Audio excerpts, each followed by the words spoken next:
Because I Could Not Stop for That by Emily Dickinson. Because I could not stop for that, he kindly stopped for me. The courage held but just ourselves and immortality.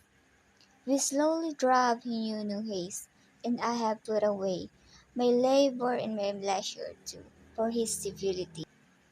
We passed the school where children strove at recess in the rain. We passed the fields of gazing green. We passed the setting sun, or rather he passed us. The Jews drove quivering and chill, for only gossamer my gown, my tippet only tulle. We paused before a house that seemed a swelling of the ground. The roof was scarcely visible, the cornice in the ground. Since then, these centuries and yet feel shorter than the day I first surmised the horses' heads were towards eternity. Author's Biography. Emily Dickinson is considered by many to be among the most talented poets of all time. The prominent poet Emily Dickinson was born December 10, 1830, in Massachusetts, United States. During her youth, Dickinson barely spent a year attending Mount Holyoke Female Seminary and Amherst Academy of American Poets. The poet died in her childhood home in Amherst in 1886, or Academy of American Poets. During her life, many classic poets served as an inspiration for Emily, and the specific field of literature that allured the woman was English poetry. After his death, Dickinson's poetry was printed in two volumes.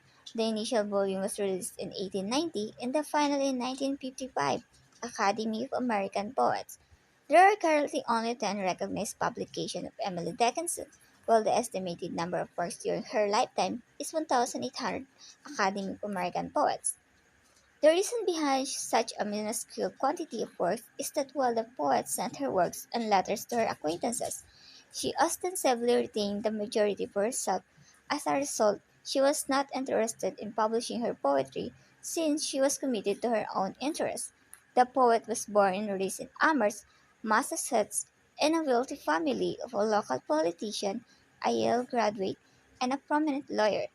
As a member of the Whig Party, the woman's father, Edward Dickinson, was a widely recognized attorney. Dickinson and Bianchi 36. Moreover, Emily Dickinson made the decision to limit her interpersonal contact from a young age. The woman made the decision in her late 20s to spend a significant part of her time in the family house rather than stepping aside. She did not do much traveling and value her friends by how well they could respond to her letters. Lastly, the decision of Dickinson to stay with her family was not due to her close relationship with her parents. The woman characterized her mother as being heartless and frigid. Once her mother became bedridden later in life, the poet reportedly began to develop analysis. The first line of the stanza opens with what has become the title of the poem. We see here the beginnings of the journey narrative that the poem wishes to express to us. The speaker notes how she cannot be the one who stops to let death into her life, but death is instead the one who comes for her. The second line even refers to death stopping beside her as a kindly thing to do. It is here where we should stop for a moment to address the use of the capitalization of death. This is because death is not a natural force in this poem, as it is in the real world. Instead, death is a character. It will not be correct to call death a person in the traditional sense, as he, because a masculine pronoun is used to refer to this entity, is still a force of nature, but simply given a human-like form. Death has come for the speaker, and death has brought this courage, which is also capitalized. The courage is an important side for the poem, as it's through this courage that journey to death can commence. The same line also refers to the courage as being for ourselves, meaning the speaker and death. However, the final line of the stanza also adds immortality to the courage. The second stanza opens with the journey to the speaker's death. The character of death has taken her, but is in no hurry to take them from that place. The slowness of the journey could be seen as combining with the concept of immortality from before, a slowness can drag on for a possible eternity. We have not been given such confirmation, but we know that this journey the speaker is on is not one that will conclude quickly. The second and third lines are examples of lines that make use of enjambment as they form part of the same basic concept.